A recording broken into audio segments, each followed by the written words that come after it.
저는 약간 이런 생각이 들더라고요. 이재명 후보도 그렇고 김문수 후보도 그렇고 둘 다 AI에 100조 투자하는 공약을 내놨거든요. 네. 저는 그래서는 안 된다고 생각이 드는 거예요. 왜냐하면 그분들이 AI에 대한 전문가는 물론 아니죠. 근데 전문가가 아닌 사람이 그걸 내놨기 때문에 그런 이야기를 하는 게 아니고, 자, 우리 미국에 AI가 출시되고 나서 얼마나 많은 사람들이 일자리를 잃었는가, 또 미국 정부가 그 일자리를 잃은 사람을 얼마나 그 보호하는데 등한시했는가 하는 부분을 별로 다루지 않았어요. 근데 지금 우리 AI 중에서 가장 빠르게 도입되어 있는 게 예를 들어서 자율주행차라고 해봅시다. 그러면 그 자율주행차가 대체하게 되는 거는 뭘까요? 택시기사. 택시기사죠. 버스기사도 있을 거고. 그렇죠. 그러면 택시기사랑 버스기사는 우리나라에서 어떤 분들이 지금 그 직업을 갖고 있죠? 버스기사는 모르겠는데 택시기사는 아무래도 은퇴하시고 하시는 분들 그렇죠. 많죠. 네. 이분들은 택시기사 다음으로 갈 직업이 별로 없어요. 선택지가. 그러면 그분들의 일자리를 AI가 더 많이 발달돼가지고 가져갈 수 있다고 칩시다. 그럼 그분들은 어디서 일을 하나요? 갈 데가 없어진 거죠. 운전직이 갈 데가 없어요. 네. 그리고 공무원이 지금 뭐 100만 명이 넘는데 공무원이 하는 일은 AI가 대체하기 굉장히 쉬워요. 왜냐하면 이게 표준화된 양식이 존재하고 절차가 존재하는 일이에요. 이 AI가 따라하기 굉장히 쉬운 일이죠. 그러면 우리가 그 논리로 한번 어떤 직능의 영역을 AI한테 넘겨주기 시작해서 이제 직종을 없애기 시작하면 그 AI가 내 직종으로 들어왔을 때도 내줘야 돼요. 우리 자리를. 자, 우리 방송 구성을 할 때 AI가 잘 합니다. 이제 난 대체되지 않을 거라고 생각했지만 요즘 AI가 발전되는 속도를 보니까 이야기를 지어내는 이 역량이 굉장하더라고요. 그러니까 작가들이 파업을 했죠. 그러면 이제 작가들이 대체될 수 있겠죠. 그러면 이제 AI가 영상도 만들어줘요. 그럼 이제 우리 PD들은 어떻게 합니까? 대체돼도 괜찮은가요? 절대 아니죠. 그러면 계속 이런 식으로 AI한테 일자리를 넘겨주는데 동의한다고 전제를 하면 100조를 투자해도 되는 거예요. 이게 AI를 가지고 창출해낼 수 있는 일자리는 별로 없어요. 왜냐? AI가 왜 처음에 도입된지를 생각해보면 그렇죠. 인간보다 생산성이 높기 때문에 AI가 필요한 거거든요. 인간 100명이 할 수 있는 일을 AI가 혼자 해낼 수 있으니까. 그러니까 AI를 쓰는 거죠. 만약에 인간 100명이 하는 일을 AI 100개가 할 수 있으면 뭐하러 AI를 쓰나요? 그러니까 생산성이 높다는 걸 전제해 봤을 때 AI로 만들어내는 일자리보다 AI로 없앨 수 있는 일자리가 월등히 많아야 됩니다. 그래야만 AI 도입하는 효과가 있는 거거든요. 근데 그 고민 아무도 안 해요. 어떤 대선 후보도 하지 않고 그냥 100조 투자하겠다고 이야기를 합니다. 그러면은 거기에 대해서 제동을 걸어야 되잖아요. 저는 이게 이 사람들이 법률가라서 그런 것 같다는 생각이 약간 드는 거예요. 그런데 법률가 이런 것에 대한 문제를 제기하려면 뭐 법률가도 그렇지만 테크니션도 문제를 제기하기는 조금 힘들지 않을까요? 어떤 인류학자 정도가 되어야지. 뭐 그럴 수 있는데 어쨌든 그 분야에 대해서 더 많이 생각해 본 사람일 거라는 거죠. 이재명 후보나 이재명 후보나 아니면 뭐 그 앞에 나왔던 한동훈 후보나 이런 사람들이 제일 잘할 수 있는 거 뭐 검찰 개혁 이런 문제겠죠. 그렇죠. 근데 그게 국민의 삶에 미치는 직접적인 영향은 AI보다 충격은 분명히 덜한 건 틀림없어요. 그런 측면에서 이준석 후보가 던진 화두는 일면에 다룰 법했는데 그런 거에 대한 배점은 그냥 다 빵점 처리하고 특정 발언의 배점을 100점 몰아줘가지고 나머지 유의미했던 이야기를 싹 다 덮어버리는 게 저는 상당히 아쉽다고 생각하는 거예요. 좋은 측면에서는 그게 아쉬운 거고 나쁜 측면에서는 뭐냐면은 이준석 후보가 적절하지 않은 후보라고 한다면 저는 이준석이 떨어져야 되는 이유는 이 발언 때문이 아니었어야 된다고 생각을 하는 거예요. 그건 그렇지. 뭐 지금까지 수많은 갈라치기를 해왔다. 그 다음에 정책적으로 실력을 보여준 적이 한 번도 없었다. 그렇죠. 말장난으로만 커온 뭐 정치인이다. 뭐 등등 이준석 후보를 평가절하할 다른 큰 요소가 많이 있습니다. 그런데 그거 다 제껴놓고 그 말 한마디에 꼬투리 잡아가지고 바닥까지 끌어내리는 거는 배점 분배가 잘못됐다고 생각을 하는 거예요. 저는. 다만 지금까지 이준석 후보가 보여줬던 그 수많은 어떤 이미지에 그 이미지를 그 한마디가 정확히 대변해 줄 수 있었던 그런 사건이라고 생각하고요. 말실수라고 하기엔 좀 부적절하고 대국민 성폭력이라고 해야지 맞는 것 같아요. 그래서 어느 정도 그렇게 생각하는 사람들도 네, 충분히 이해는 할 수 있다고 생각을 합니다. 네. 그리고 뭐 이번 대선 토론 때 아니 그냥 뭐 언론의 공격이죠. 어떻게 보면은 한 후보를 공격하는 경우가 이재명 후보나 김문수 후보나 그 다른 후보들이 공격을 안 당했던 건 아니에요. 사실 한 번씩 다 이렇게 말꼬투리 잡혀서 아니면 어떤 도덕적인 논란에 휩싸여서 언론에게 공격을 당했던 경험은 한 명씩 다 있었는데 이번에 차례가 이준석이 되었을 뿐이다. 근데 그게 시기적으로 대선에 가까워졌는데 그런 발언과 공격이 들어갔기 때문에 더 타격이 큰 것이다라는 생각을 하긴 하거든요. 그 갑자기 저는 또 언론에서 이런 이야기도 좀 다뤄야 된다고 생각이 드는데 이제 원채영 기자 같은 경우에는 생애 전체의 활동 사항을 좀 중요하게 본다고 했잖아요. 그러면 이번에 김문수 후보에 대해서는 어떻게 생각하세요? 이거는 물어보는 거죠. 정치 성향을. 김문수 후보 생애 전체를 봤을 때. 참 정말 대단하신 분이죠. 그렇게 노동운동에 헌신적이었던 분 우리나라 역사에 찾기 힘들 겁니다. 네, 거라고 생각을 하고요. 경기도지사도 심지어 재선을 하셨고 그리고 정책적으로 어느 정도 경기도민의 애환을 또 공감을 하셨던 분인 걸로 기억을 하는데 김문수 뽑으시겠군요. 김문수 확실히 뽑겠어요. 이 지금 사람은. 약간 추상적으로 말씀해 주셔서 그런데 조금 더 구체적으로 한번 이야기해 주세요. 네, 김문수 후보 네. 서울대 아주 가난한 집에서 태어나서 네, 서울대 총학생회장을 하셨죠. 서울대 총학생회장 하시다가 노동운동에 이제 뛰어들게 되셔가지고 한일도로코 공장 들어가셔가지고 위장 취업을 하셔가지고 거기 노조위원장까지 하시고 그리고 김문수 후보 당시 이제 노동운동 하실 당시에 노동운동권의 사람들은 김문수 모르는 사람이 있으면 노동운동하는 사람이 아니었죠. 정말 유명하신 분이었는데 이제 93년도엔가 한나라당 입당하셔가지고 보수 정치인의 길을 쭉 걸어오시게 되셨던 걸로 기억을 합니다.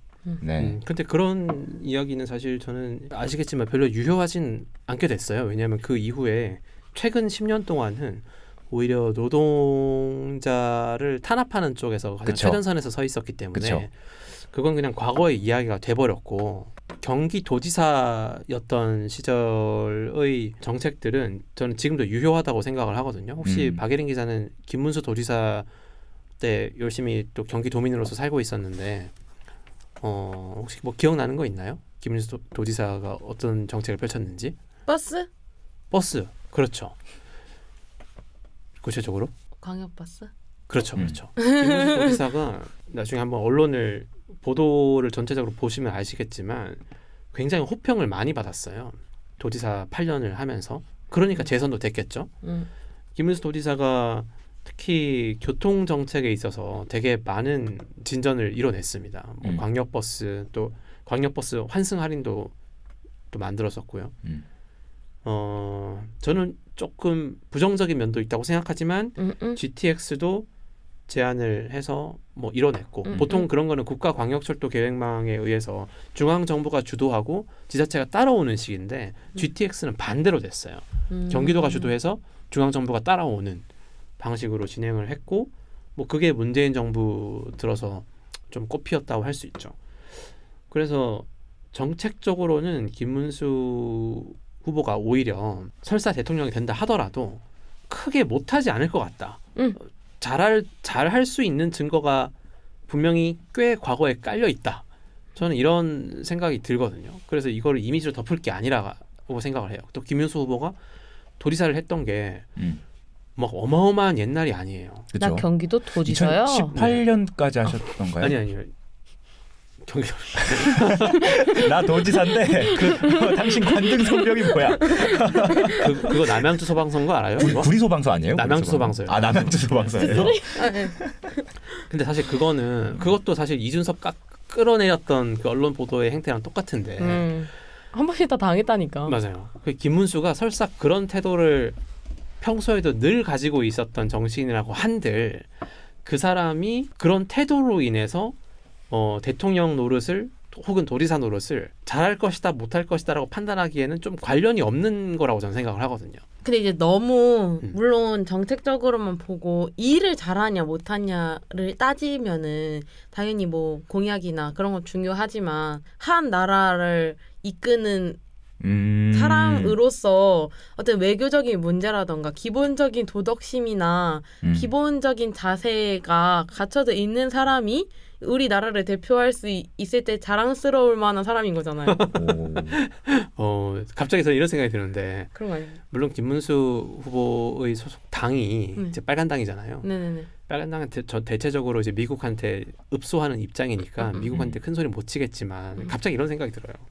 그런 권위적인 태도를 미국 대통령 앞에서도 부릴 수 있으면 나 대한민국 대통령인데 트럼프 네가 관세를 뭐 어떻게 할 수 있으면 좋겠죠. 나 김문수야. 나 김문수야. 난 대통령이야. 나 경기도지사야. 그러면은 국민들이 적어도 속 시원해하진 않을까? 뭐 그런 생각이 약간 들고. 어쨌든 모든 후보가 그런 도덕적인 결함이 있긴 하지만요. 그렇죠, 그렇죠. 어쨌든 그런 식 아예 그런 도덕이나 태도를 안 볼 수는 없다. 물론 정책이 좀 더 중요하긴 하지만 그런 거죠. 뭐. 근데 이제 우리가 다시 미디어 비평의 관점에서 말씀드리는 겁니다. 미디어 비평 관점에서 이야기를 해보자면 정책 이야기를 못하고 그 사람의 문장을 가지고 비평을 하는 것은 사실 되게 쉬운 일이거든요. 그렇죠. 기자들 누구에게나. 저는 정책 비평을 못하는 가장 큰 이유는 기자들이 실력이 없어서라고 생각해요. 정책 비평을 할 만큼의 식견이 없는 거예요.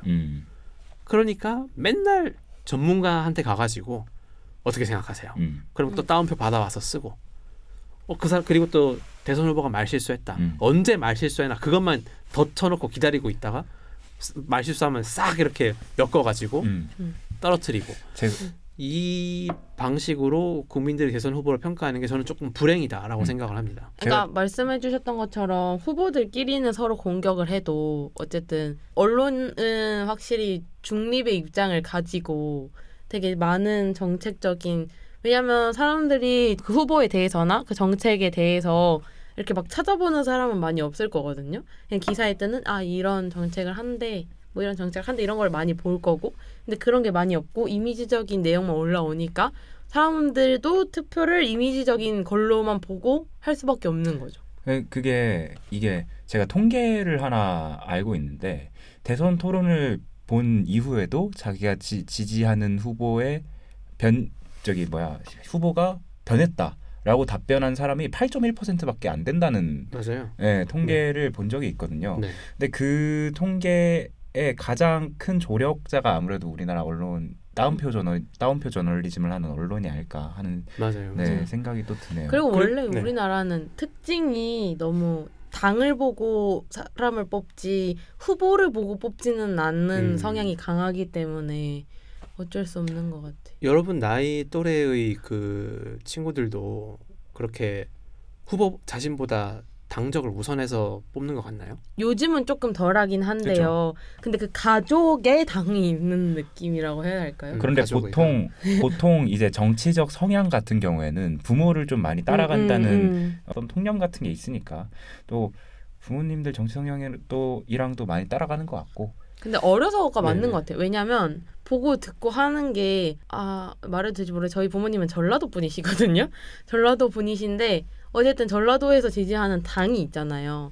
그러니까 저는 어렸을 때부터 그 당에 대한 얘기를 많이 들어왔고 그 당이 어떤 일을 했고 뭐 빨간 당이 어떤 일을 했고 뭐 이런 거에 대해서 많이 들어왔다 보니까 자연스럽게 지금은 후보를 보고 뽑습니다만 좀 첫 투표를 제가 첫 대선 투표를 할 때에는 그런 걸 듣고 투표를 했었어요. 사실 후보를 찾아보기보다는. 네. 그런데 저희 주변에서는 그래도 당 보고 뽑지는 않는 것 같아요. 그러니까 그 당을 보고 맹신을 하진 않고 후보의 발언 아까 전에 말씀해 주신 것처럼 따옴표 저널리즘의 그런 폐해일 수도 있겠습니다만 그럼에도 불구하고 당을 보고 뽑지는 않고 후보의 발언의 적정성이나 도덕성이나 아니면 뭐 공약이라든가 그런 것들을 요즘은 훨씬 더 많이 보는 것 같더라고요. 기성세대보단 덜하죠 아무래도. 역시 우린 미디어 비평을 하는 거니까 이 말씀은 진짜 꼭 드리고 싶었어요. 저는 지금 앞서 뭐 이준석 그리고 김문수, 권영구 후보에 대해서 이야기했지만 이재명 후보에 대해서 또 미디어 비평을 안 할 수 없겠죠. 이재명 후보에 대해서 미디어가 지금까지 보여왔던 태도는 정말 쓰레기 그 자체였다고 그쵸. 생각합니다. 이재명이 문제 많은 것처럼 지금까지 계속 그 특히 검찰발 그 기사를 많이 받아써 왔어요. 전 이번 대선에서 굉장히 어처구니가 없는 부분이 있어요. 이재명 후보가 이것 때문에 진짜 억울할 것 같다. 언론이 왜 여기 대해서 사과 보도를 안 하지? 라는 생각이 드는 문제가 뭐였냐면 왜 이재명 후보에 대해서 대장동 사건을 이야기를 더 이상 안 하는 걸까? 이 생각이 들어요. 왜냐하면 지난 대선 때 윤석열 후보랑 이재명 후보가 붙었을 때 검찰이 대장동 때문에 이재명을 기소했잖아요. 그래가지고 막 엄청 문제 있는 것처럼 뭐 이재명이 뭐 배임죄를 저지른 것처럼 엄청 그렇게 언론들이 공격을 많이 했어요. 근데 그 재판은 조금도 진전된 게 없어요. 지금 그 상태 그대로입니다. 그러면 그때의 문제가 지금도 남아 있는 거잖아요. 그러면은 대장동이 문제였다면 지금도 그걸로 물고 늘어져야죠. 언론이라면. 근데 왜 지금 아무 이야기도 안 하죠? 검찰발 소스가 떨어진 게 아닐까요? 그게 지금 이야기 안 해도 될 주제였다면 그때도 이야기해서는 안 됐던 거예요. 실체가 없었으니까 그때도. 지금 와서 실체를 못 찾겠네? 그럼 바뀐 거 아무것도 없는데요, 조건이. 그러니까 그때 그러면은 우리가 검찰발 이야기를 너무 맹신해서 바로 썼습니다. 지금 와서 다시 조사해보려고 하니까 자료가 없네요? 혹은 유효하지 않네요? 이미 어느 정도 억지 기소인 게 드러났네요? 이런 식으로 정정 보도를 해줘야지 왜 가만히 있냐고요. 그게 지금에 와서 가만히 있는 문제, 그러나 사실은 바뀐 것이 지금 3년 동안 없었던 문제라면 과거 3년 전 보도가 우리가 과했다, 잘못됐다, 너무 받아쓰기만 했다, 그런 반성의 태도를 진작에 보였어야죠. 저는 그래서 그게 굉장히 우리 언론이 검증에 게으르고 뭐 돈이 돼서 그런 건지 모르겠어요. 하여튼 그런 안타까운 마음에서 이렇게 말씀을 드려봤어요. 사실 언론의 비평에 대해서 저희가 앞으로도 정기적으로 언론계 명탐정 코난이라는 이야기를 사실 제가 여러분이 별명을 붙여주셨는데 에? 그럼 그런 척해. 근데 이것도 살릴게요. 코난 나와도 돼요? 코난 나와도 되죠. 아니, 우리는 우리 방송이 아니라 맞다. 유튜브에 나가기 때문에 방송법을 따르지 않아. 그쵸, 방송법에 저희 규제를 KBS 받지 아니잖아요. 않아요. 아 맞다. 네. 아 왜 계속 KBS에 발품 내더니. 그래서 저희가 그 미디어 비평과 관련해가지고 정기적으로 계속 여러분께 좀 기성 미디어와는 다른 관점을 제시를 해드리려고 많은 노력을 할 예정입니다. 네. 지금 대통령 이야기를 저희가 드리는 게 아니고 대통령과 관련된 미디어의 관점에 대한 비평을 저희가 하고 있는 거고요. 여기에 대해서는 사실 좀 더 할 이야기가 많은데 그거는 다음 회차에서 또 자세한 이야기를 또 들려드리도록 하겠습니다. 오늘 방송은 시간 관계상 여기까지만 하도록 하고 다음에 또 뵙도록 하겠습니다. 안녕. 감사합니다. 고생하셨습니다.